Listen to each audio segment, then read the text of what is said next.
Manchester is a charlatan and a liar. He wouldn't know a vampire if it bit him in the nose. That was David Farron. My name is Kevin, and this is History Goon.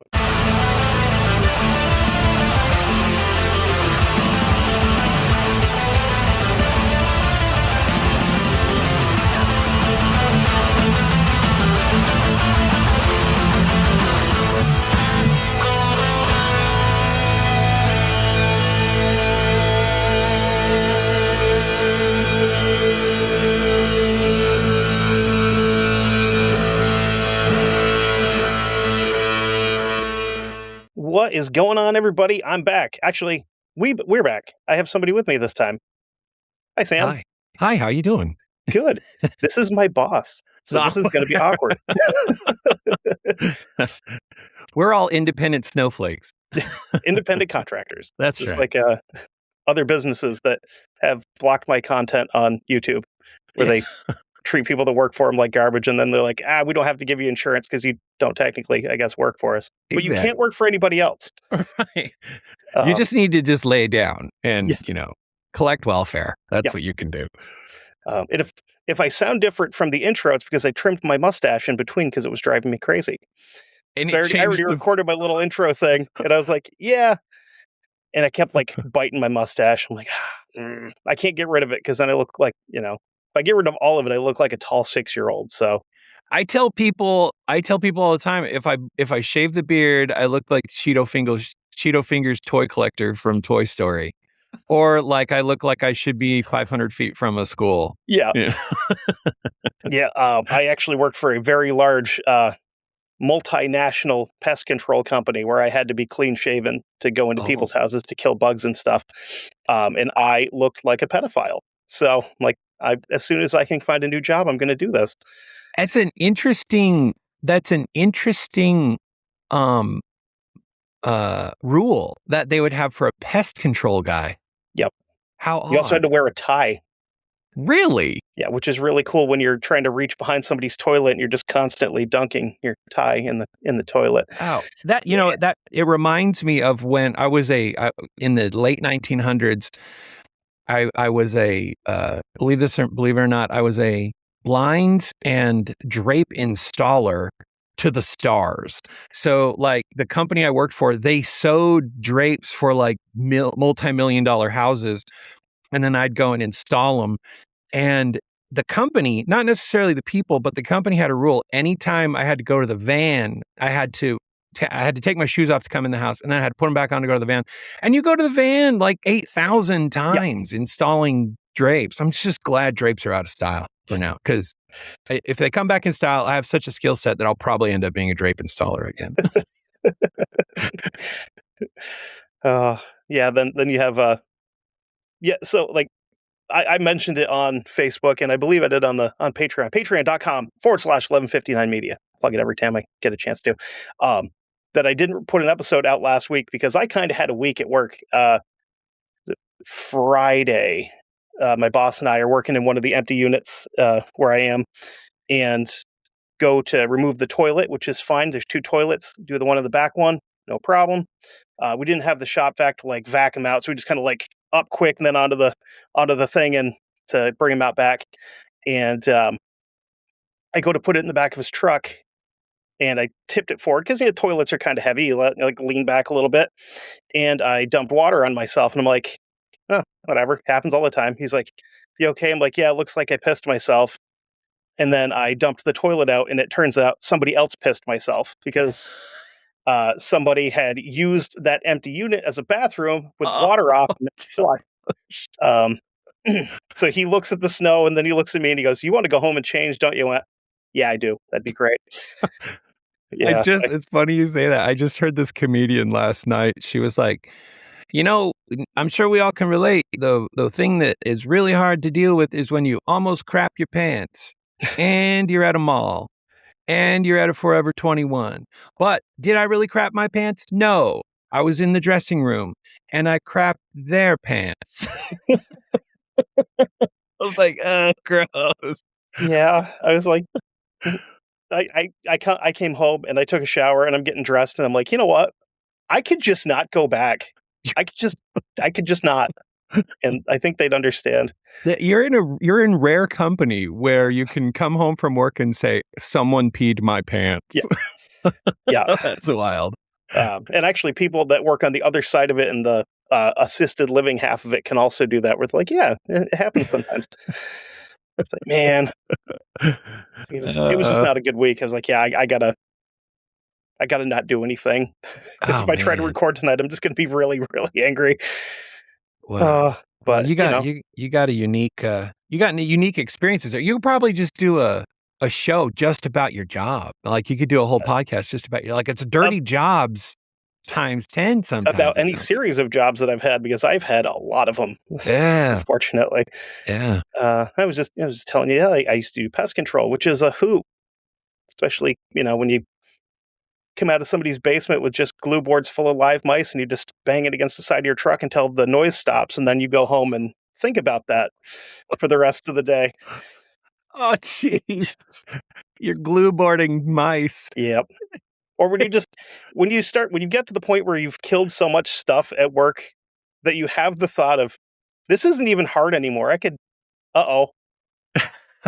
need to quit this job. You and the soldiers at Abu Ghraib, those Yeah. moments, 4 a.m., you're like, what am I doing with my Oh life? no. This is why I drink beer in the shower. Ugh. When you get home and your wife looks at you and you go, she's like, how was your day?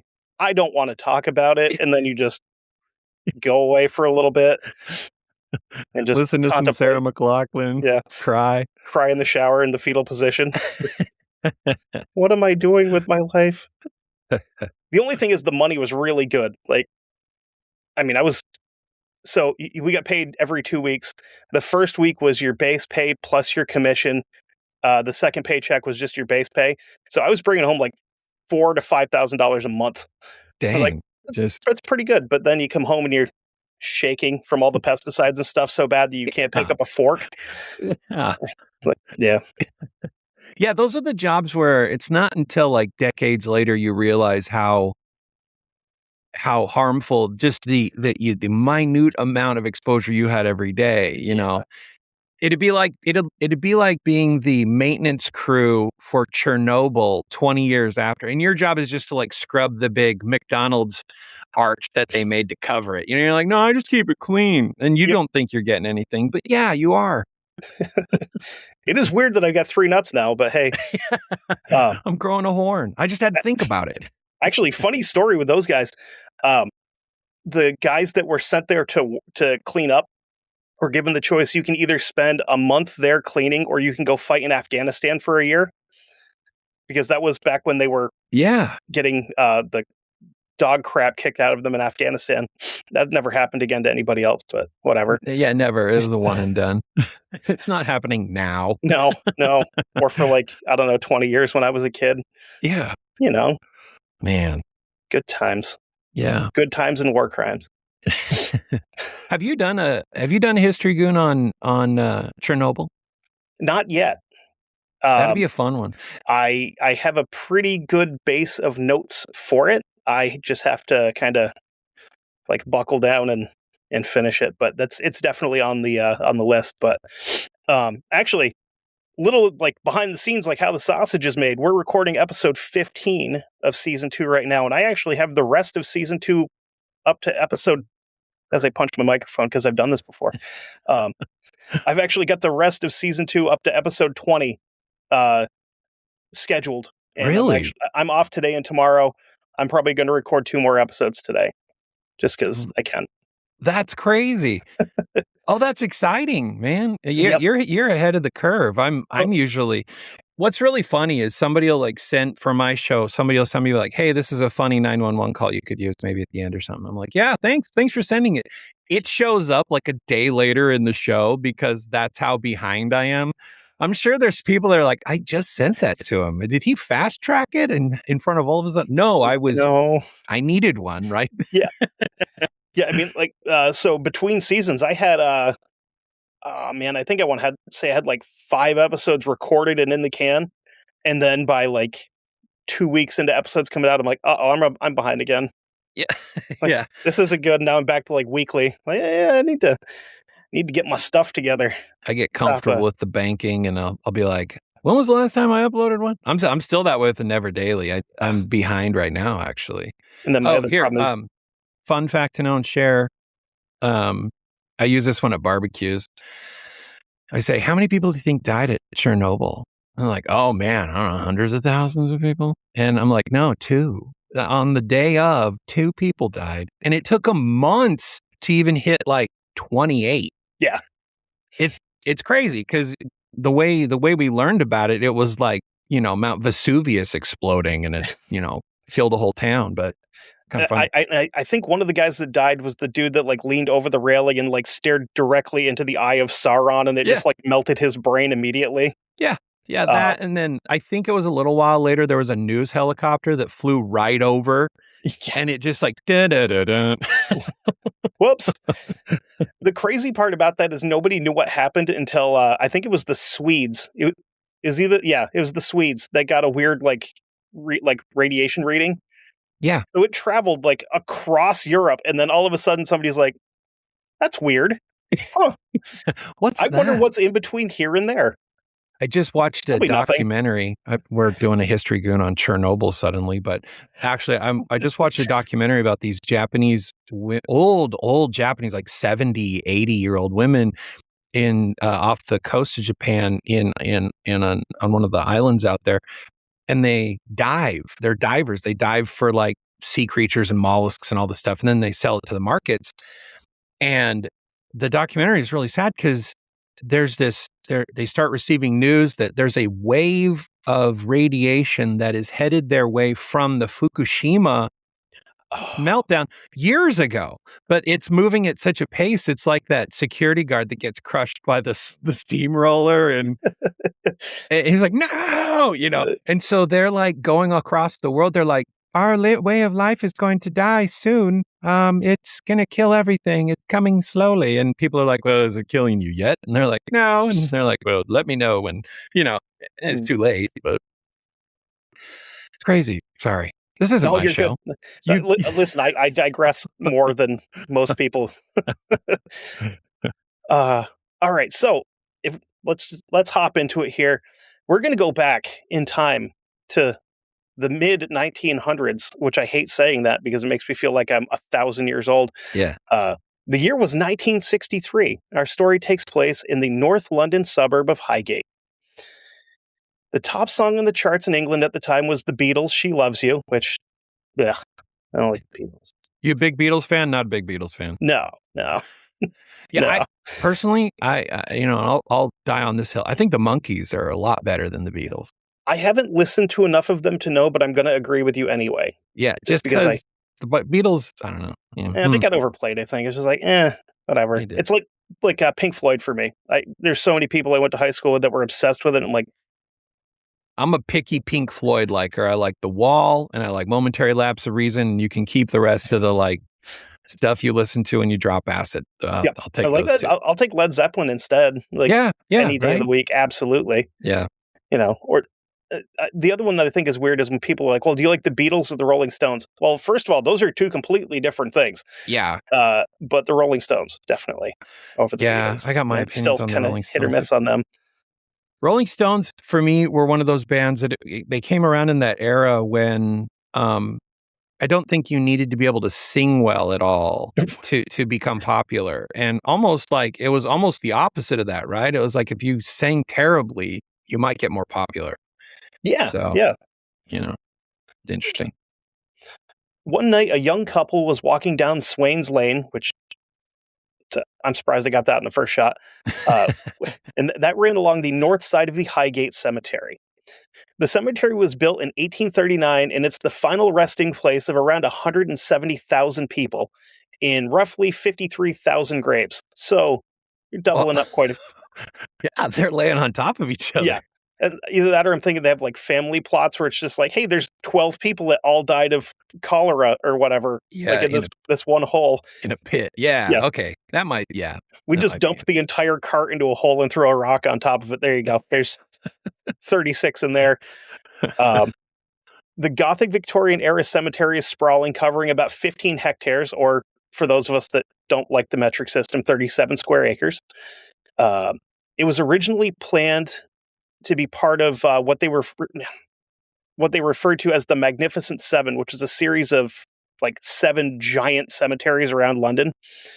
And I had to make note that I feel like I wasn't doing my autism. I was doing my autism a disservice by not explaining the difference between a cemetery and a graveyard.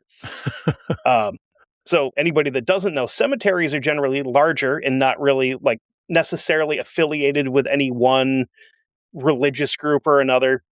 Whereas a graveyard is attached directly to a churchyard and usually quite a bit smaller. Really? I didn't know that. So it's sort of like the motel hotel difference. There's an actual difference between cemeteries and I didn't know that. Okay. Yep. So it doesn't actually have to even be like physically attached to church grounds, because there's like the one where my grandparents are buried is technically a graveyard, even though it's like out behind the elementary school, but it's basically just like random Christians of whatever denomination, like Catholics and Protestants, just chuck them all in the same spot. It's fine. They're dead. They can't argue about it. Yeah. Somebody else is sorting it out upstairs. I will never forget when I was probably 5 or 6 years old. We went to visit my great grandmother, and she lived at what's called the Village Manor here in town, but it's run by the church. Her and my mom, like I walked in with my mom and my grandmother, and she's, "You're never gonna believe this." My grandmother's like, "What, Mom? What's going on?" She's like, "They let a Protestant move in down the hall." I was like, I don't know what that means. And, after getting older and like listening to a bunch of IRA songs, I'm like, oh, that's why she was angry. Yeah, that's why grandma was pissed off. It's like we didn't grow up in an era where we even learned about the controversy about like JFK. Our high school education was like JFK was a really good president. But at the time, people were like, they're like, he's a Catholic. We can't let a Catholic be what are we president. doing? Like next thing you know, we're gonna have Italians in here too. We can't do that. It was crazy. I still don't think we've had one yet. An Italian? Yeah. Yeah, that's a good question. I don't think we have. I mean, we may, well, I don't know what you'd call it. Marco Rubio's not Italian. He's a Cuban, right? Yeah. So we got to get on that. Yeah, we got to get on that. Yeah. DEI get like all the way. Walnuts running for president. Yeah. Throwing chairs. Oh my God, that'd be funny. A lot of this, if he's going to make a point, he's like, ooh. My son does that. He's 3, and we're like 0% Italian on either side of his like genealogy, and he does the hands, and I'm like, okay, listen, like, I don't know where you picked this up from, but it's adorable. Awesome. Keep doing it. He does that, just yells, "Meet the ball." I'm like, yes. Yes. I'm raising you to offend people. This is going to be awesome. I'm going to get so many calls when you're in school that you're like, your son, yeah, I know he said this, but you can't blame it on me. It's also his mom too. So. Yeah, there you go. There's always 2 to tango when it comes to development. He swears a lot. Yeah, that could be from either one of us. It happens.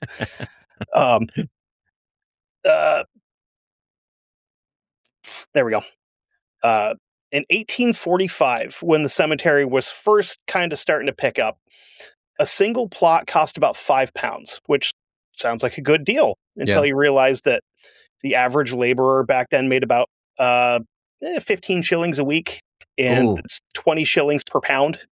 And because I am a mathematical genius, that is approximately 530.53 pounds in today's money. But again, fake currency is not allowed here in History Goon, so that's $710.35 in American. And can I help you? Okay. Oh. Go. I know you're awake now. Got a companion. Yeah. Hello. Hey. Is that a black lab? He's a black lab. I don't know what else mixed. Okay. But I got him for doing house repairs, actually. Really? A friend of mine, she runs a dog rescue, and she has anywhere between, well, she has 4 of her own dogs, and then at any other given time, she has another like 10 to 12 that she's adopting out.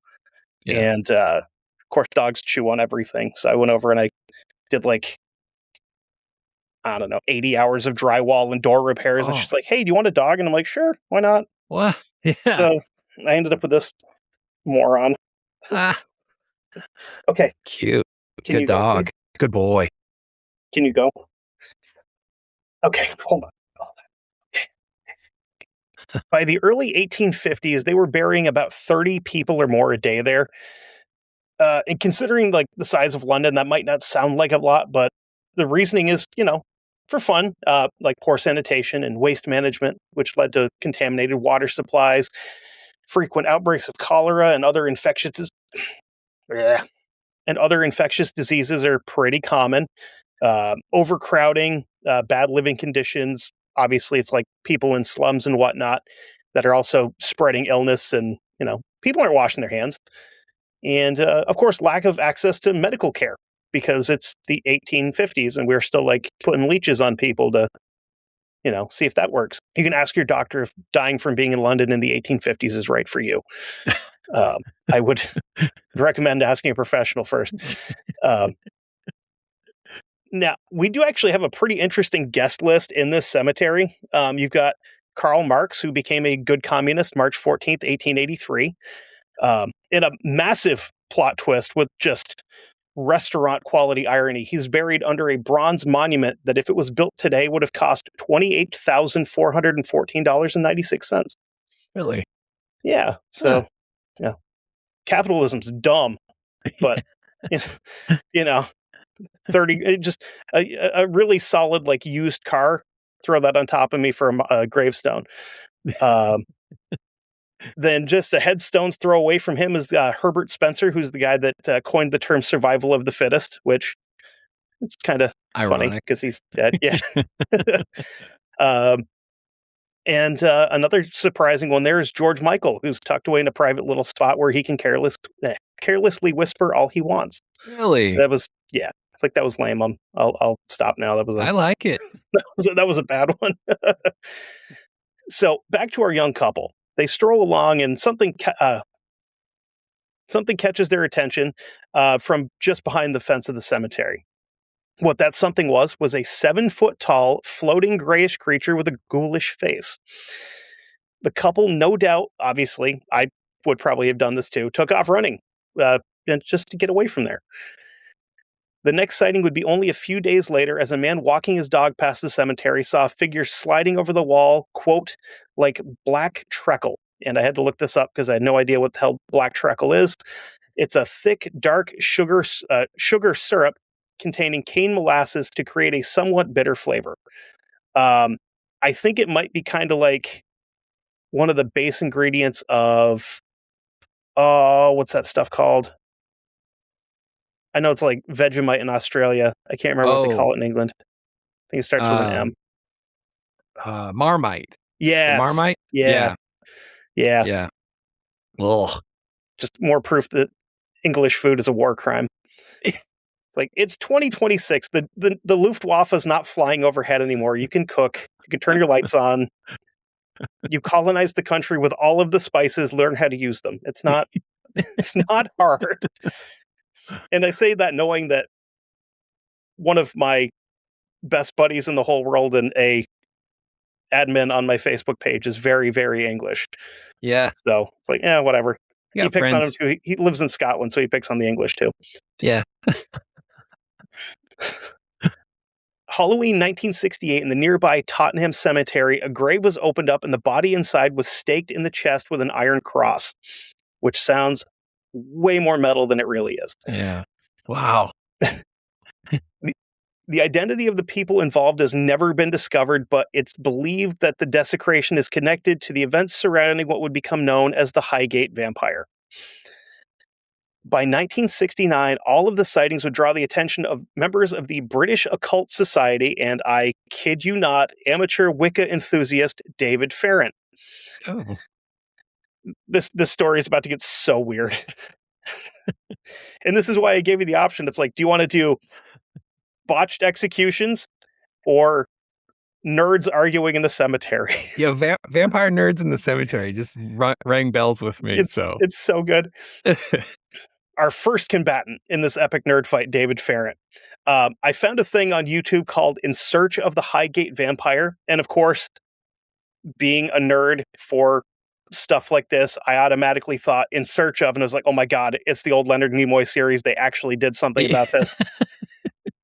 No, it's some like cheap ass 80s style documentary that David Farrant himself made. And just really? like, yeah, it's interesting. Yeah. Farrant describes the vampire as being tall, thin, and gaunt. I mean, like a vampire, obviously. Yep. Wearing a long gray cloak, having hypnotic eyes that could cause harm to victims. Very mysterious. Yeah. After interviewing witnesses, Farrant decided to finally go find the vampire on his own. Okay. Here we go. Here we go. At midnight, of course, it has to be at midnight. You can't go at 11:30. You can't go at 1 o'clock. You have to be there at midnight because it's a cemetery. Yep. You know, one night in 1969, he entered the cemetery and he caught out of the corner of his eye, allegedly, I'm going to say allegedly, because this is all coming directly from this guy, who in no way, shape, or form is like at all trying to make any money off of this whole thing. Catches out of the corner of his eye a tall figure around 7 feet tall with red eyes. Quote, at first it was so real I thought it was somebody dressed up as a vampire, but the area turned icy cold as if I stepped into a refrigerator. More important still, the figure seemed to be draining me of energy. I seemed to be losing control of my faculties. Wow. Okay. And again, I pick on these guys as someone who is super into this stuff. I love the supernatural. I love the paranormal. That was kind of like an alternate topic line for like what I was going to do for a new show. These guys are dorks. Huge dorks.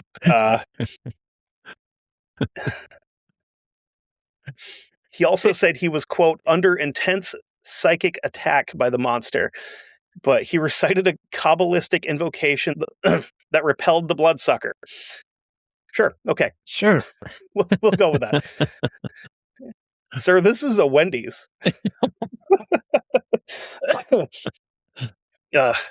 During his research, he found that the tall figure wearing a hat, it's got a hat now though, had been seen walking through the wall of the cemetery.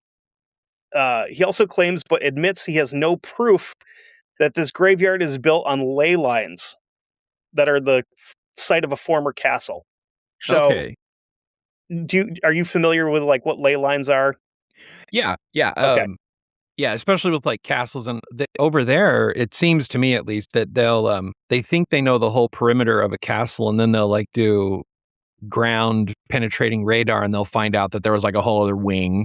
Yeah, that kind of a thing. Yeah, and then the whole like ley lines thing where you work in like this is a magic line that runs from here all the way across to whatever, and they're connected somehow, and like that's how the pyramids work, and that they're intentional. The lines that may define the supernatural meanings or the the calendrical meanings or the stars.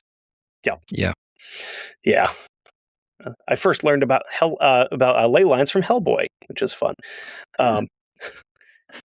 He then proceeded to talk for about 5 minutes about everything else that stands on these ley lines, including a home for unwed mothers from the 13th century, and a pub from the same time frame.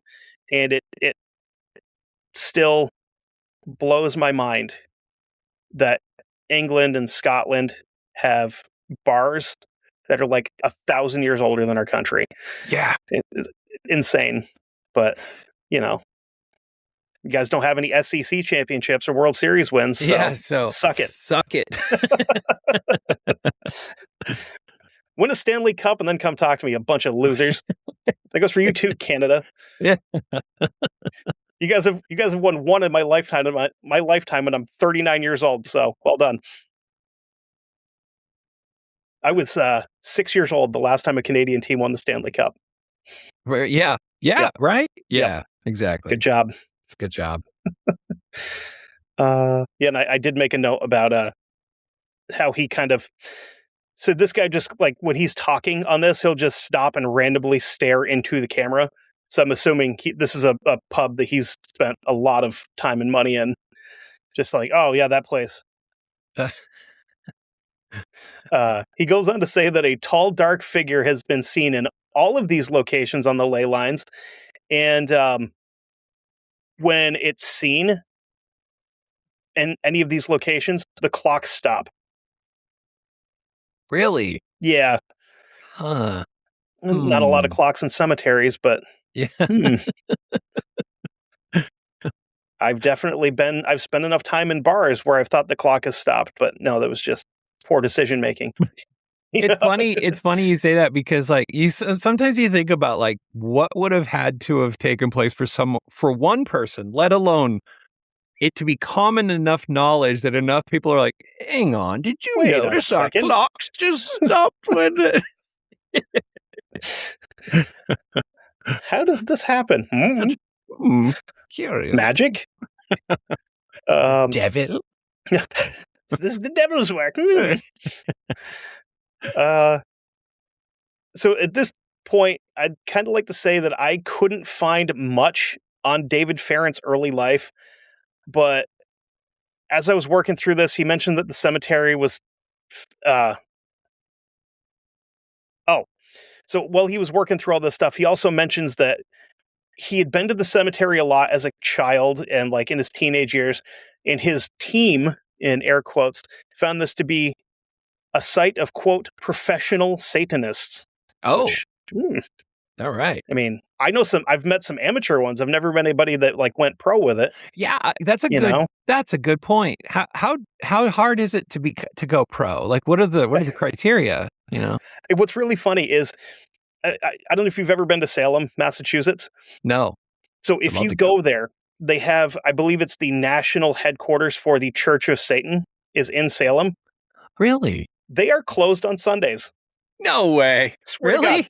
Yeah, we were there and like we were wandering around town and I was like, it popped up as one of those things to go check out. And I'm like, oh, cool. And it's just like, it just looks like a 2-story house. It's like a gray building with black shutters and it's got the big sign on the door.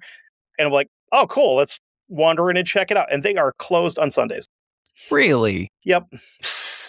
Yeah. Bunch of losers. Funny you mentioned that. I one of my good friends who has a podcast in Canada, used to be called the Nighttime Podcast. He's a member of the Church of Satan. I had him on the 911 Calls podcast. I learned a lot. You know, it has less to do with Satan and more like kind of poking the finger in the eye of laws that don't make a lot of sense is the way I'd put it, you know. What was the way I heard it referred to? Edgy atheism. There you go. Yeah, that's a good way to, same thing, I guess. You know, it's like you do you. That's fine, whatever, as long as you're not like, you know, sacrificing kids or anything. But I think you have to be like in Congress to do that. Yes. Yeah. You can be a member of the Church of Satan, but you have to have a political, a certain rank or a. You got to have some morals. I mean. Yeah. Yep. Anyway, we won't talk about that list because I don't want to, you know. I've already mentioned things about the Clintons on here before. And I'm like, well, now that we're both on here. Yeah, you gotta walk softly. They carry a big stick. Yeah. We'll have like a CIA or a Mossad hit team in one of our houses in like the next 40 minutes. Like, oh, awesome. So I was kind of starting to lose this guy on the documentary. And then when he mentioned the professional Satanist thing, it pulled me right back in. They claim to have found burning black candles, satanic markings on the floor of tombs, and a tomb with stained glass windows with a pentagram on the floor that also had the signs of the moon, Saturn, Mars, and all that, which he claims are very potent combinations for these satanic rituals. Okay. Sure. Okay. Like, I don't know anything about this. We'll go with it. You're the expert.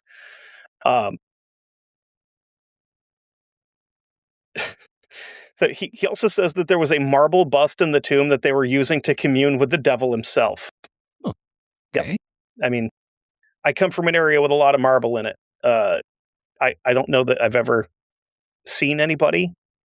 I mean, I know that like quartz and limestone are supposed to be like magnets for the supernatural or whatever. I don't know where marble falls into that, but I always wonder, it always made me curious, like when something like that happened, or you'd read the Bible, you know, and it's like Moses throws down his rod and turns into a snake. And then all the all the Pharaoh's dudes do it, and they all turn into snakes.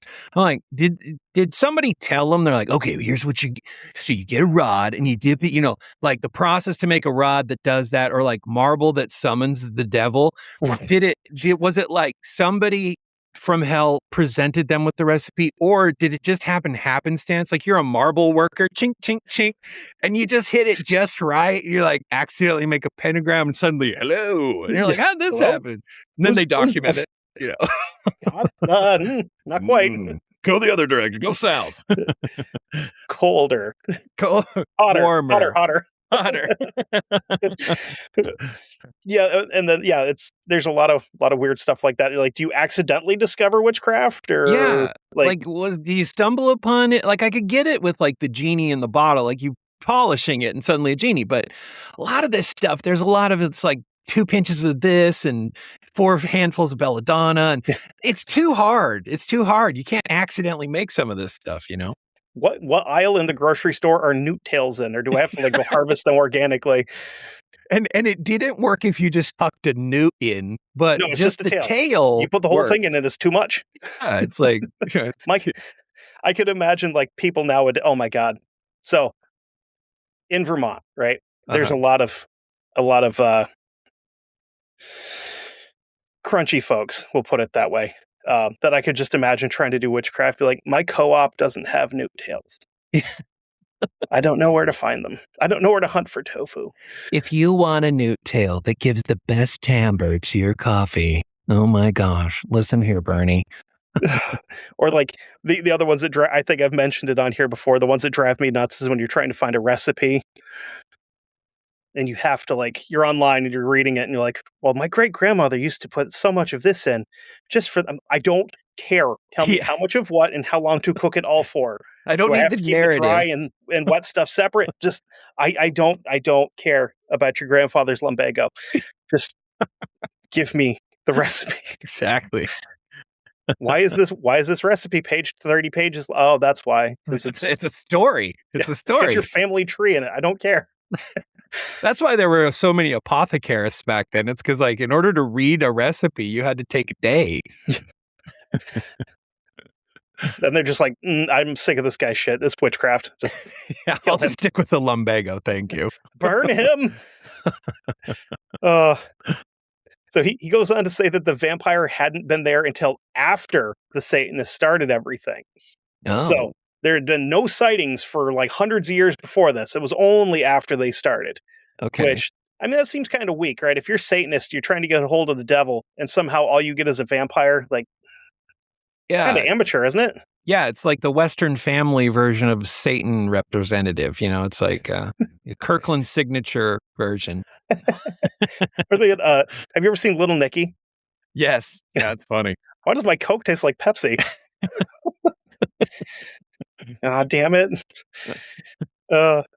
So 10 minutes previous to the in this thing, he says that this thing has been there for literally hundreds of years before the cemetery was there, because it was just on the ley lines, but it wasn't there until the Satanists were there, but it was there the whole time. Yeah, no, yes, and no. Yes. True, false. Yes. Yes.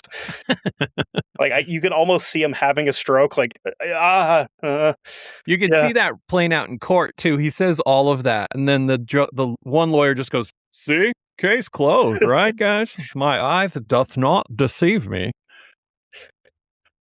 I know he didn't plead insanity, but can we throw that in here now? Because either that or just I'm gonna walk away from this and let him represent himself. He and his team performed a seance to try to communicate with the whatever it is that had entered the cemetery late that night. They actually brought a medium in with them. They drew circles on the ground and placed candles and water around the whole circle. They had to abandon the ceremony due to media attention, though. You'd think they'd want it, right? Yeah. I mean, he's camera shy. No. So obviously, somebody with a camera shows them, and they just scatter. But they would return. They returned a year later and performed a quote unquote successful ceremony, but it had disastrous results. They went back with the same people, the same medium and everything, and they decided to stand in the summoning circle, which is the area where the who's a what's it is supposed to be summoned into. Uh-huh.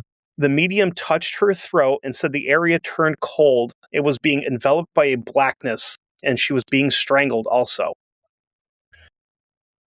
These were really fun times. Like Yeah. that kind of stuff doesn't happen today. You don't. No, everybody Well- blames the internet. It's like, yeah, it is. It's the internet's fault. There's nobody out there just being weird in public. I don't know about you, but when I went through like divorce mediation, I didn't have a veil of blackness show up or any. No. Like it was just sitting in a meeting. Like I could have used a veil of blackness. So boring nowadays. Yeah, I got nothing. Like, and we got along and stuff. Like, this is lame. We're supposed to hate each other, I thought, but no, we still talk. So, where are the minions? I thought there were minions. I don't even smell brimstone, whatever that is. Like, just smells like potpourri in here. And also, he gets arrested in 1973. When the London police, they found David Farrant naked beside a plate of glowing embers in an abandoned house in 1973. He told them he was conducting a Wiccan ceremony to rid the place of hauntings. Well, it rid the place of everybody, really. Yeah, it sounds like he fell asleep drunk with a burning plate of whatever. Like, no, there's ghosts. Trying to get rid of the demons. Are the demons in the room with us right now? Yeah, they're all over the place. Who ate my shepherd's pie? Who replaced it with coals? I don't even know where my pants are. So he's hauled before a judge and jury, and he was actually exonerated and let go with just a warning, like a little slap on the wrist, like, really? Quit being strange. That's not going to happen. Spoiler alert. Police detectives had roughly, quote unquote, roughly interrogated a friend of his. So he mailed them voodoo dolls with threatening messages attached. Oh, okay. But wait, there's more. There's more. A few months later, he's back in court, this time suspected of grave desecration. So he's stepping it up. He's hit that, what do we call it? With serial killers, where they escalate. Oh, he's escalating. Yeah. So he's desecrating graves. But not only that, the police discovered a headless corpse propped up in the front seat of a local resident's car. Oh. Somebody else came forward and admitted that they had put the body in the car as a joke. Was it alive when they did it? I don't think so. I think it was somebody that they dug up. Oh, I was like, because that's not a joke. No. I mean, I remember, it was probably I was still in high school, so it was probably about 20 years ago. There was a guy way up north I don't remember where it was. It was up towards the Canadian border that got arrested for grave robbing because he got caught in his car smoking weed out of a human skull. Oh. Yeah. Yeah, that'll do it. Yeah, just a little bit. I'm like, why though? But why would you do that? That's a curious habit to have. Yeah. Keep that one to yourself. I've seen people do that with anything else, but a skull is kind of getting creative. Yeah. It's a weird one, but so they find this corpse in the car, and they ended up taking a bunch of pictures of that and the vandalized ground that was found, and they kind of put two and two together that he's the one that dug up the body. And then when they had him arrested and bring him in, he also kind of admitted to being the one that sent the voodoo dolls to people. He's like, I don't know who did that, but it sounds pretty awesome. I wonder. A really cool guy would do that. It's so funny that somebody else admitted to putting the body in the car as a prank, but did they clarify? Did they also was it already Sans head, or was that not they were but it had a head when we did it? Some damn kids came by and stole the head. No, I think if I remember correctly, I think it was actually one of his people in his inner circle that was oh no, I put that there as a joke. Okay. Not trying to send a message or anything. Yeah. So the judge actually sentenced him to it was weird because they worded it as more than 4 years in prison. So not like however long, they just said more than 4 years. That could be 400, right? Yeah, I mean, it's like it's like the metric system for a prison sentence. Like we put him in for 4 metric years, which is like 2.5, like regular years. yeah. 2 years imperial. Sorry, get my measurements correctly. But yeah, he says that like, yeah, I sent the voodoo dolls, but the vandalism and the corpse desecration, that was the Satanist. That wasn't me. That was already like that Interesting. when I got there, you know. Huh. But then I think now we need to move on to meet our challenger, fighting out of the still a giant fucking nerd corner. And this is a title that this man gave himself, the Right Reverend of the something or other made up church, quote unquote, Bishop Sean Manchester. Oh, He works as part of the Ministry of Exorcism. So okay. I can hear like women hearing that title and just like, oh my God, he's so cool. I need to marry this man. He's a real badass. He's a bishop in a church that doesn't exist, and just I think all the kings had one back in the day, but he's a couple centuries shy, of when it was cool. bring me my minister of exorcism. You're what? That guy, the weirdo that The hangs one out outside. the one with the potions. The man who digs latrines. Yeah, that one. Whichever. Just bring me one of them. Same. The thing I watched on YouTube, he keeps he keeps saying, quote, the V word instead of vampire. Like it's a bad word? Yeah, like it's a slur. We can't call them vampires anymore. They don't like that. Yeah. There's going to be somebody on Facebook calling me a racist. Which, I mean, I guess technically, I mean, if they are a separate race and you don't like them, that's fine. But Yeah. But they're not. No. So we should be okay, right, guys? Yeah. It's like, well, I mean, scientifically, they're probably just an offshoot of humanity if you want to get into the whole. Yeah. I've got a whole book. Yeah. And it's weird. I bought this book. It's like the vampires guide, like field guide to whatever. And it's essentially just like vampire lore from every country on Earth. Oh. With like actual like historic context for it. And I'm like, this is really cool. And then it turns out that it's a pen name by a guy that is one of my favorite authors of all time. And I'm like, that's why everything that he mentions in his books with vampires makes so much sense with this book. Okay. So to start here, Manchester's vampire knowledge seems to be based solely on him reading Dracula like repeatedly and other works of vampire fiction. The family of Bram Stoker could probably sue him and win for public domain if they wanted to, with the amount of stuff that he just stole from this. And actually speaking, complete sidetrack, Jonathan Mayberry, who's one of my favorite authors of all time, he's the guy that actually wrote the vampire book that I just mentioned, but it's his like pen name, just released a new book where he goes back through time with like, I don't want to spoil anything, but one of the older books, it's like a special operations like military group that are doing all kinds of like weird. It's like the first few books were mostly supernatural kind of stuff, but it's all science based. Yeah. And they run into vampires. And through that book, they do like these little back and forths where you go back to the Crusades, where you find out where these two groups were created. Where you have the Assassins, who I actually just covered the group that is actually based on in an episode not too long ago.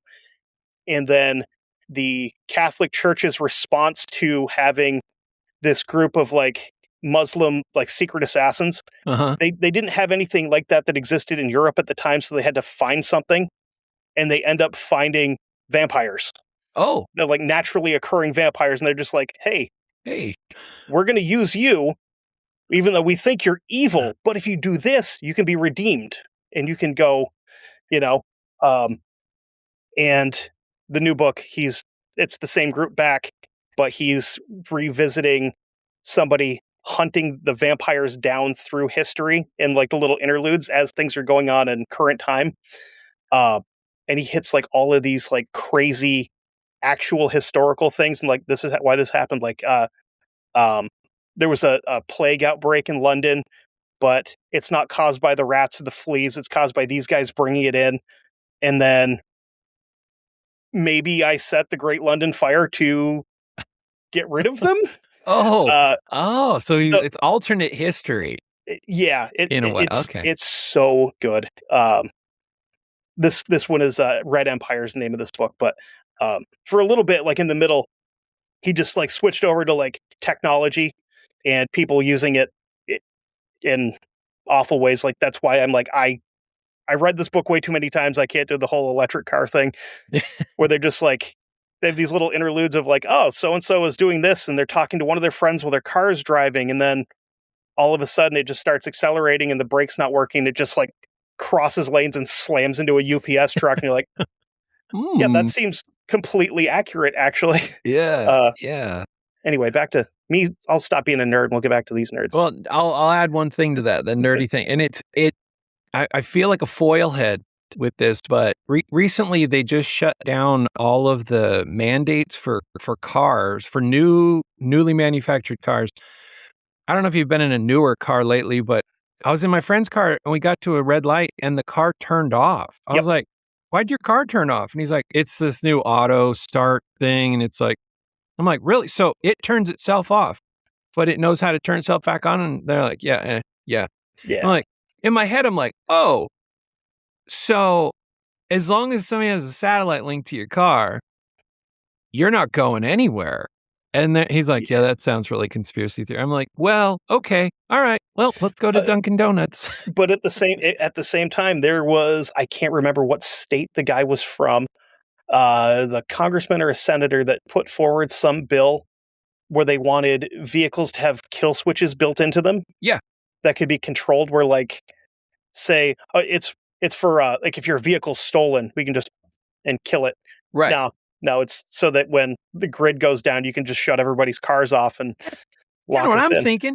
Also, I think one of the arguments that was made for the auto start, the starter, right, the one that's in all the cars right now, is they're like, oh well, it's a fuel efficiency thing. If the car's off while it's at a red light, it saves emissions.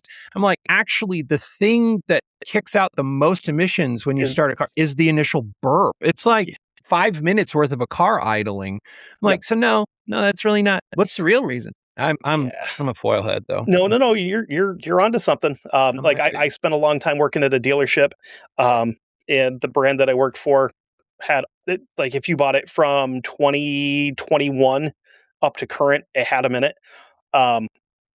And the master technician there started off as a master tech at Ford, and then they scalped him for Nissan, which and he's like, yeah, as soon as they started doing this auto on off thing, he's like, I've never replaced more starters in cars than I have since they did that. Yeah. Because it puts so much stress on the starter and the battery. Totally. It's wearing it out.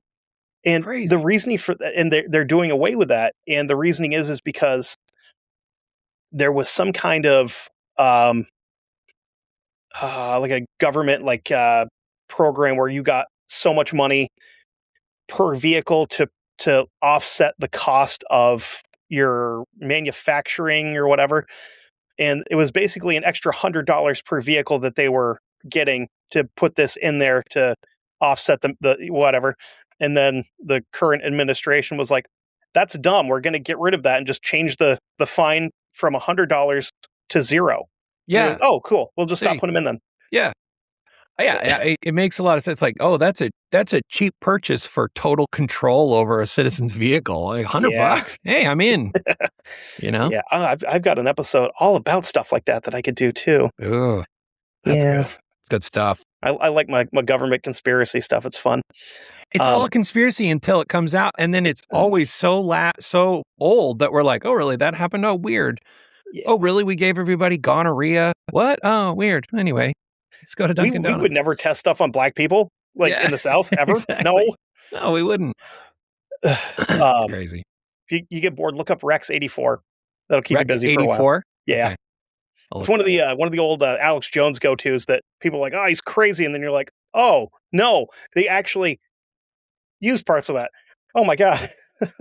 It's crazy. That guy's been the scout team on so many things, but the way he says it sounds so, pardon my French, it sounds retarded. Yeah. So you're like, the special guy's talking about gay frogs again, and we all laugh. But then we're like, they did it. They did that. I actually a couple weeks ago I did a Bohemian Grove episode where I'm like, is he a dickhead? Yeah. Is he right more than he's wrong? Also, yeah. Yeah. Like, you can't, like, yeah, you can dislike the guy, but you can't disprove him. Multiple things can be true at the same time. Yeah. Right. So anyway, back to these nerds. Okay. Because if not, we could just keep going. Because back to the topic of the show. You want to talk about 9/11? No. So this guy, this was Sean Manchester. He's also the founder and president of the British Vampire Research Society. Okay. I got to start making some research societies. And my God, you'd just be so cool. Like, I feel like you need to get like a leather duster to do that. Yeah. Columbine's had the duster too long. We need to take it back. So now, were those dusters or trench coats? Because I think they're different. Good. I don't know. All I know is you see both of them at country concerts in the 90s, and then it suddenly stopped after 2000. Kind of makes me wonder if I'm going to get anybody hating on me for my when I do decide to finally do an IRA episode and I do the whole thing in a balaclava and a British camo jacket, because I've got both of those things. Yeah, there's some episodes I am a little scared to do. I'm like, you don't even know the names or the groups that would come after you. That's worrisome. You know? Yeah. It's like a friend of mine that has done some true crime stuff. He's like, yeah, I'm not going to do anything with the cartels. He's like, I live too far south to do that. Like, yeah, it's probably not a great idea. A bad plan. Or bikers. Bikers would be another kind of spooky one. Yeah. Yeah. But I got some of them on the list. Spoiler alert. Got it. You gotta pay the bills, Kevin. So exactly. Right? Exactly. The society claims, quote, the supernatural vampire of folklore as defined in dictionaries, encyclopedias, and nonfiction works is the matter of society's research and pursuit. I kind of take that to mean like we don't research vampires. We watch movies and read books about vampires. Okay. I was going to say it sounded like circular logic, but I guess, okay. So they're not reading stuff. We're not readers. Yeah. We're not researching. What are you talking about? That's retarded. Why would we look into anything we're trying to do? We're just going to go do it. Yeah. Have you ever seen that show, What We Do in the Shadows? Oh, yeah. Oh, my God. The vampire hunting group that like meets at like the YMCA or something. They're like, yeah, we're just going to go do it. It's a bad idea, guys. So Manchester has written several books, including some vampire fiction, possibly some sexy vampire fan fiction. Oh. There's some, but we're not sure if it's his or not. Okay. In his book, The Highgate Vampire, Lieutenant Reverend General Bishop Manchester, added some stuff on there. I wanted to tack more on to make him sound more important. He claims to attract a vampire to its lair and watched as it transformed into a giant spider, and then he staked it through the heart and set it on fire with gasoline and a match. So the vampire turned into a spider. Yes, a giant spider. Giant spider. Yeah. And then he staked it through the heart. Yep.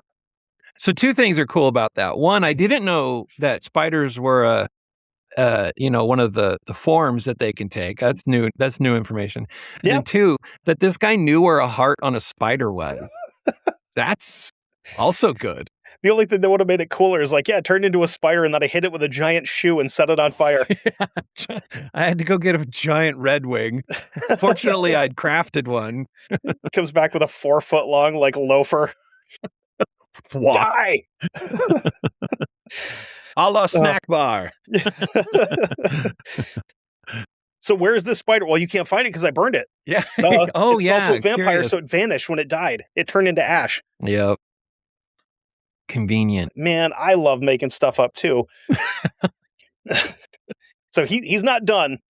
In his book, From Satan to Christ, he supposedly infiltrated a loathsome cult of demon-worshipping Satanists, where he exposed the group and their practices to the world via quote-unquote sensational photographic evidence. Huh?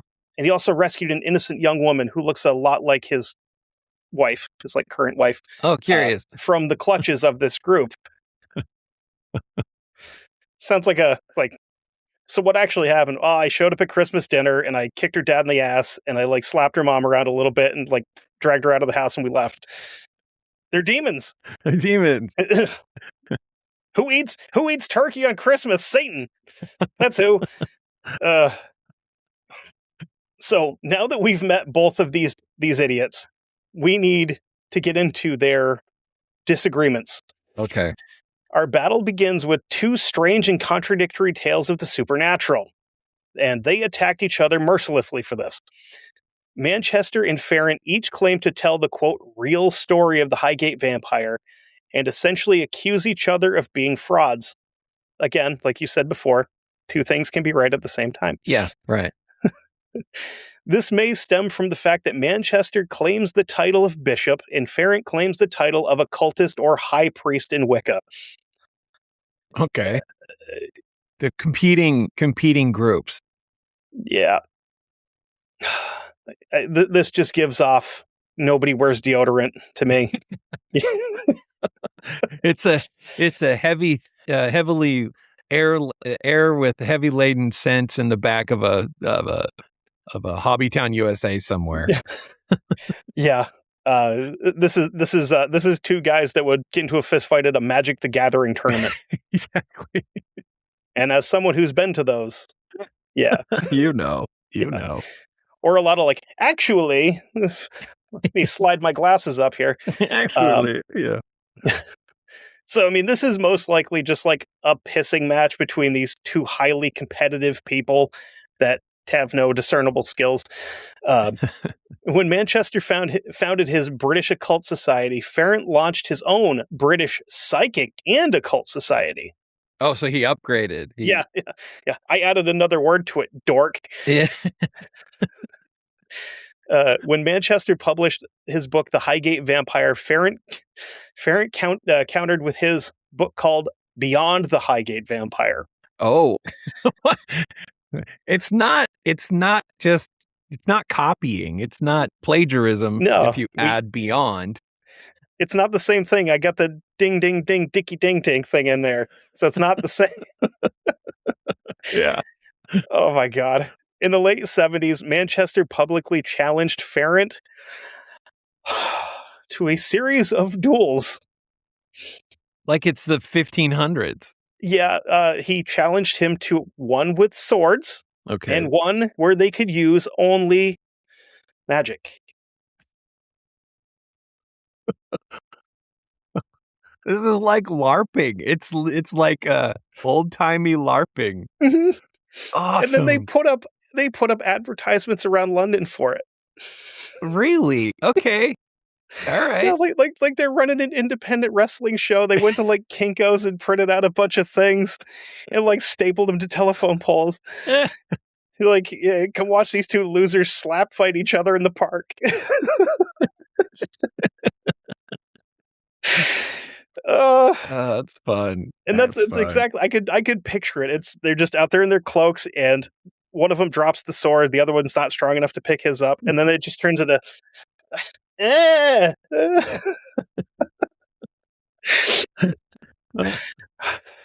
That's awesome. Oh God. But all of this apparently happened before Bishop had gained the title. I'm sorry, before Manchester had gained the title of Bishop. So as of the time that I wrote this, Manchester maintained numerous blogs devoting and vilifying Farron and calling him an interloper. And he says that he suffers from narcissistic personality disorders. Okay. I'm not sure if he was talking about himself or David Farron. I was going to say, it could be either. Yeah. I fought demons in the bathroom at a Walmart once, so this guy doesn't know what he's talking about. These are often illustrated with photoshopped images and oil paintings that depict Farron as a demon. Okay.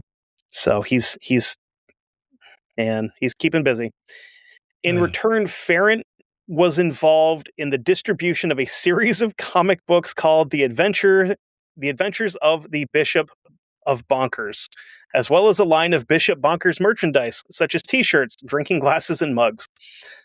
So he made up a comic book character about this guy that he doesn't like.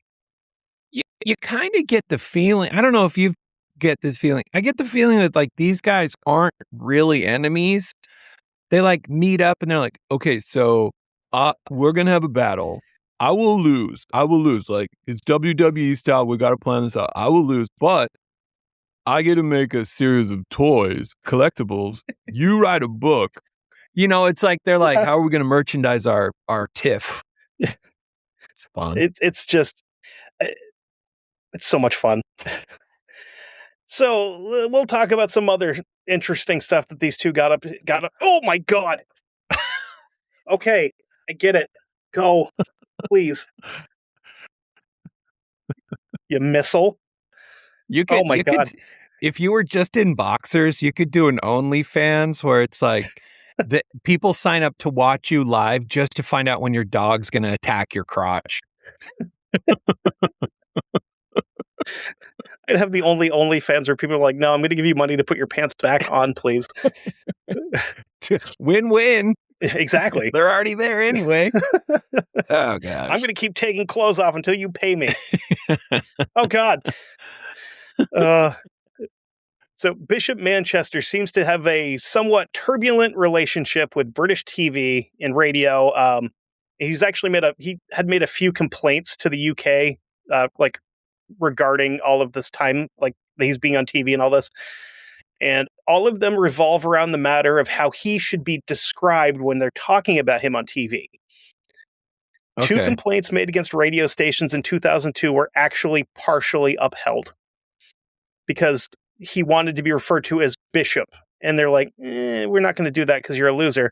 And then he kind of sued them and they basically had to use his fake title. So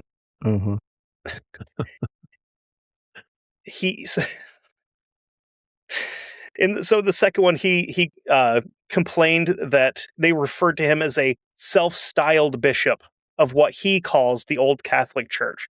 So that was not good enough. So we have to change that. He's just straight up a bishop. Like, he didn't want the extra wordy words to dilute his significance. Yeah, exactly. It's like, listen, you guys don't get it that I'm out here hunting vampires and doing God's work. I could technically become Pope, but since you're not doing it right, I can't. Right. It's their fault. Yeah. It's their fault. I mean, if you're going to be somebody in line to become Pope but hunt vampires, I would have personally gone with a cardinal, but whatever. Yeah. The regulators decided that he was actually a bishop and they had to do this. The third complaint was made in 2006, which was in respect of the Highgate Vampire hunters, including Manchester, being referred to on a Channel 4 program as 1970s weirdos. So he took offense to that, apparently. The organization Ofcom were handling this complaint and ultimately decided that in this case, calling him a 1970s weirdo was actually a fair comment. So they didn't have to do anything about that. In part of their weirdo judgment, Ofcom stated, quote, Bishop Manchester had not denied that he had in the past carried out an exorcism, and he was published describing the traditional methods of dispatching a vampire as being to drive a stake through its heart before beheading it and incinerating the remains. And Bishop Manchester had himself claimed in his own book to have violently dispatched the Highgate Vampire by tracking it down, kicking the lid off its coffin, driving a stake through its heart, and burning the remains. So that's why we don't see it anymore. It's because he killed it. Yep. Van Helsing style. Yep. Except he stocks shelves at Tesco or something. Van Tesco.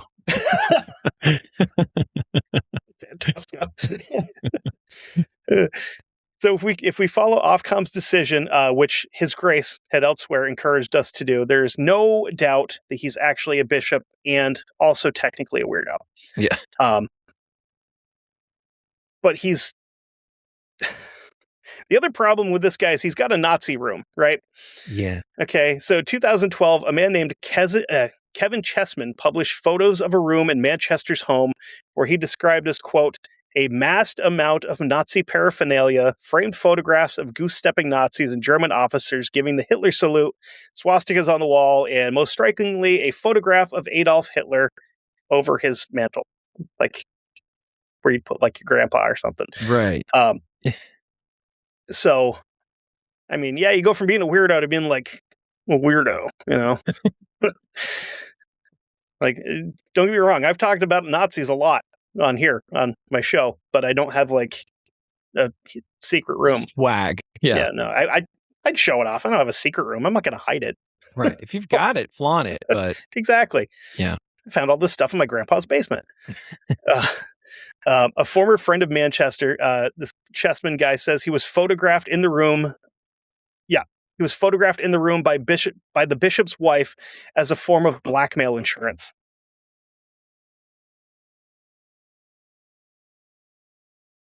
He was photographed. So he wanted the photo proof as blackmail insurance. Yeah. So Okay. Manchester's wife has a picture of Chessman in the room, so that if anything goes wrong, they can be like, no, he's actually the Nazi. It's in our house, but it's all his stuff. We're just holding on to it for him, you know? Yeah. It's like the drug dealer that's like, so what? These aren't even my pants. Yep. Yeah. That's not mine. I'm holding it for a friend. Mm-hmm. Dude, this is a bunch of Nazi stuff. Yeah, no, he's just moving. But why is it all displayed? Right. I didn't have room in the closet, so I put it on the walls. Manchester issued a counter blog claiming that his historical military collection was a hobby. It had been misrepresented and vilified by Chessman, who was actually the real Nazi. Mm, okay. Ferrant had a bit of a habit of declaring thaumaturgical war. That's the word. Thaumaturgy is the capability of a magician or a saint to work magic or miracles. Okay. So he's doing magic war on people, especially people that disagree with him, including people that have never met him, who wrote letters to him, or that wrote letters into this pagan newspaper that often called him a nerd in public. A lot of people are giving these guys some time. It doesn't sound like he likes any of them, though. It doesn't like any of the titles they're giving him. In 2012, Ferrant sought to turn a private estate in Yorkshire, reputed to be the site of Robin Hood's grave, where he claims to have exorcised evil spirits earlier that year, into what he referred to as a paranormal tourist attraction. Sketches posted to his blog reveal plans to move the grave, which obviously, if you're going to move Robin Hood's grave, you're going to create some restless spirits with all that. He wants to move that to put in an IMAX theater and a restaurant, and a golf course on the property, because it's got to be a tourist attraction. So we have to have a little bit of something for everybody. Okay. And Robin Hood's ghost is just not enough. You got to be able to watch like Transformers or whatever at the IMAX too. So where are they now? Again, yes, I picked on these guys for being dorks through this whole thing. But I also pulled myself away from gluing Warhammer 40K figures together and watching lore videos, because I'm a man. Like, I'm not a nerd. I don't do dorky stuff. So I'm not just like throwing rocks at these guys for doing something that they enjoy, which is being odd in public. David Ferrant didn't live to see the 50th anniversary of the panic that he helped to kind of start with everything. He died April 2019 at the age of 73. So obviously the vampire didn't bite him, unfortunately, or else he'd still be around. Up until the very end, he remained a fixture of the Highgate Cemetery. He's like often like being seen at local pubs, giving talks about the vampire that he claimed to have seen in the shadows. He never backed down from his version of the events, but he also never really escaped any of the legal or societal stuff that he had whipped up back in the 70s. What's weird though is he actually became like very important in like the occult research community in London. And a lot of these people are like, no, he's actually kind of like a groundbreaking figure. Like without him, we wouldn't be able to do a lot of the stuff that we're doing. So, and if you're looking for Sean Manchester, you better have like a compass and a lot of patience, because he's now in his late 70s, early 80s, somewhere in there. and he's pretty much vanished from the public eye. He bought a small house out in the middle of nowhere, like surrounded by a swamp, basically. And he turned himself into, a little bit of a hermit. He still holds the title of bishop within his own created Catholic church. But his vampire hunting days are behind him. He claims the Highgate Vampire was destroyed by his own hand back in the 70s. So in his mind, case closed. There's no more vampires to hunt. It was only the one ever.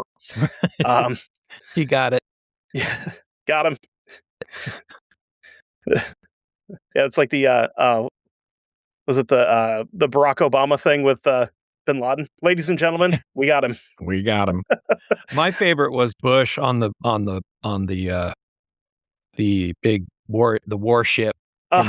We did it, or whatever. Mission accomplished Mission banner. accomplished, and it was like so far away from being mission accomplished. They hit the mission accomplished banner, and then like you have the SpongeBob thing. 19 years later. Yeah. So he also doesn't grant he doesn't grant interviews anymore.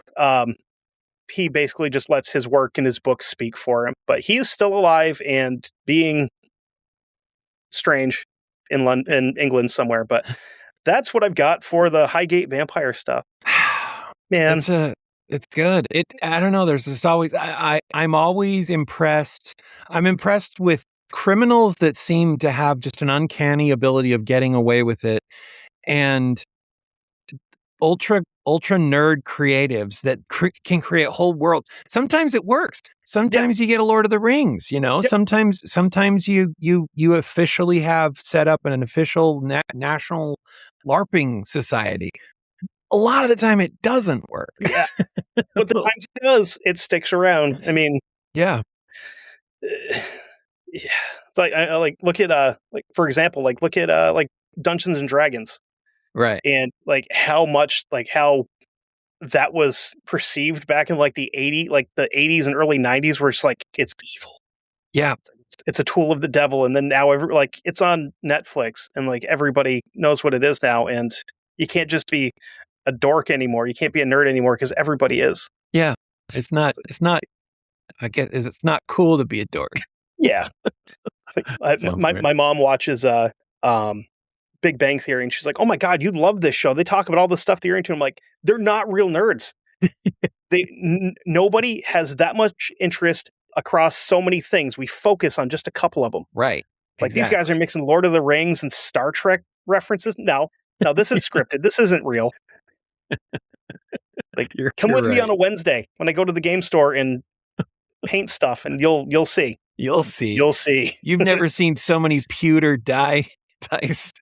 It's impressive. When I show up with my gray pile of shame and a toolbox full of paint, you'll see. I'll show you. Exactly. Oh my God. Oh, man. Hey man, I appreciate you coming on. This was fun. I'm glad. I'm happy I was here. I don't think I've done a history goon with you. So you're only the oh my God. I think you're like the third guest I've had on. Really? Yeah. Oh, this is a lot of fun. I'm a huge history buff. I love it. I loved when you showed up, and I was like, oh yes, this fits. So, and you're an OG. You at the point you'd been doing it, you had hundreds of other episodes. So it was like a no brainer. My old show was one episode shy of episode 300. Yeah, it hurts my heart to know that. And the thing that sucks is episode 300 for that show is going to be a topic that I cover on here. Yeah. But I feel like I'm going to have a hard time with it because I started all the research when my entire life fell apart. Yeah. So now I'm like, not only do I have to relive that, but I also have to read and talk about Japanese war crimes during World War II that are just would make the Nazis cry. Yeah. Bad. Well, I got an idea. What you should do is, because you might have a couple fans, listeners of your old show that don't know that you're here doing History Goon. Maybe you should do that the 300th episode branded with the cover art of that other show. Oh man. And be like, it's a History Goon joint. I'm bringing back my old show for one more episode, and it's History Goon, but it's not. But it is, but it's not. Yeah, that could be that could be interesting. I mean, I did like when I first found out that I was going to be doing this show, I went onto the Facebook page for the old one. I was like, hey, this show's dead, but I'm starting something new. And Yeah. then within like 4 hours, I had like 70 people on the new Facebook page. I was like, all right, cool. Okay. Cool. Like, Traction. yeah. But Yeah. yeah, that's gonna be a not fun episode. Yeah, that's a And then Louis like Us one, but the dude that organized all of it, we just let him go. Because yeah. Oh, that Douglas sucks. MacArthur's a genius. Yeah. Yeah. Well, I'll listen to it for Oh, sure. I'm a big fan. So hey, you know what? I've got season 3 coming up here in I don't know, like 6 weeks or whatever when season 2's done. That's how that would work, right? nice. Maybe Yes. we'll look Well, into something gross. I'll argue that for a second. See, I just did episode 200 of the 911 Calls podcast. We're at like 343 with the NeverDaily Mhm. podcast, but 200 because the 911 call is a little more heavy lifting, you know? Yeah. And so, but I had a plan for episode 200. I had a guest, I had a special guest, a 2-time Oscar winner was going to be on the show because they're a fan of the show. And I was like, will you be on my 200? And they were like, oh my gosh, yes, I'd love to be. And so I was like, okay. So Like, I was prepping yay. that and holding off, but logistically I couldn't make it happen and I had to keep putting down episodes. So I did 199 and then 199A, B, and C. So I you know, you can play with your own That's true, yeah. play with your own numbers. Oh. But And actually, like, we were talking about that a little bit beforehand. So in a previous career, because I've had 1,000 jobs, I used to work for a vending machine company. So I'd oh, go through and I'd like refill like machines and all that. And there's a place here in a town called Stockbridge, which is out in the middle of absolutely nowhere. It's an animation. It's an animation place where it's like, okay, like, I'm thinking before I go there, they're like just a bunch of guys like drawing cartoons or whatever. And I walk through the door and there's like a 6.5 foot tall velociraptor in the lobby. I'm like, what the hell that's from Jurassic Park? yeah, Okay. And I started talking to one of the guys and he's like, yeah, man, we did all the robotics for that. Like we created all of the really? dinosaurs for the original Jurassic Park. Like, that's so cool. That's so cool. Wow. Yeah. And Is it I'm trying to was that Vermont? Where yeah. was that? Was it in Yeah. Vermont? Yep. There's I'm trying to remember because I went to school for computer animation, so I know a lot of those animation houses. Was There's one called Advanced Animation. That's it. Is that it? Yep. Dude, that's awesome. Yeah. I was like, this place is super cool. People Like, want to go to Disneyland for buck. I'm like, no, I'll take an animation house any day. I want to go there. You know. like I had somebody at work like, what do you got vacation coming up? What are you going to do? And I'm like, I don't know. Like, I don't know. I'm trying to plan a trip with my brother to like Arlington because I think that'd be cool to go like cry in public Yeah. again. Have you been to Salem?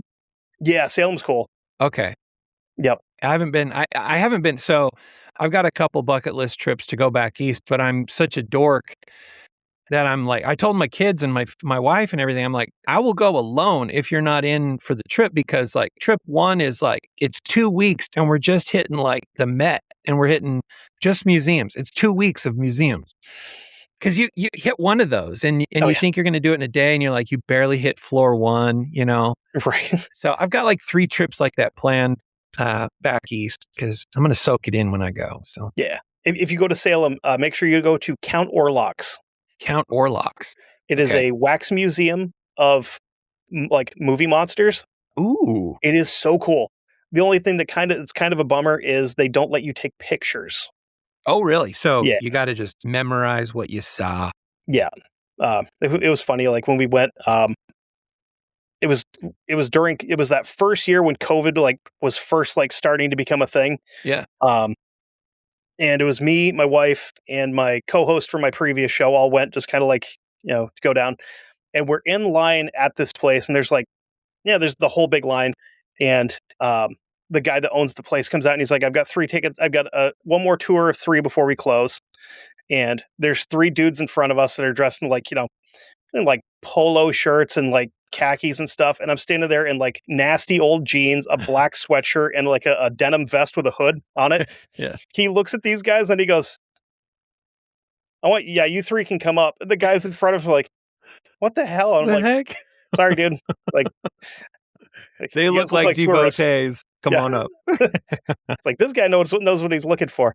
But yeah, that was cool. The whole thing is like, it's basically a giant tourist trap, but that's also kind of like the thing I'm into. I love that weird, like kitschy, Yeah.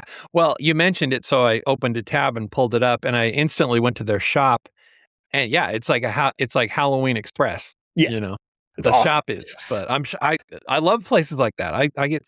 I love horror conventions. I never went to one until Kent told me to go. And I feel like I don't belong when I go at all, but I love it. I've got my own little corner in my own brain and heart for that stuff. And I might not know all the characters by name or the directors by the Right. back of my hand, but I don't know who played that guy under the mask, Yeah. It's crazy. Well, this was a lot of fun, Kevin. I appreciate you having me on here. Hopefully you'll have me on again. I'd love to come. Absolutely. Yeah, whenever you want. Be a lot of fun. So run through the plugs quick.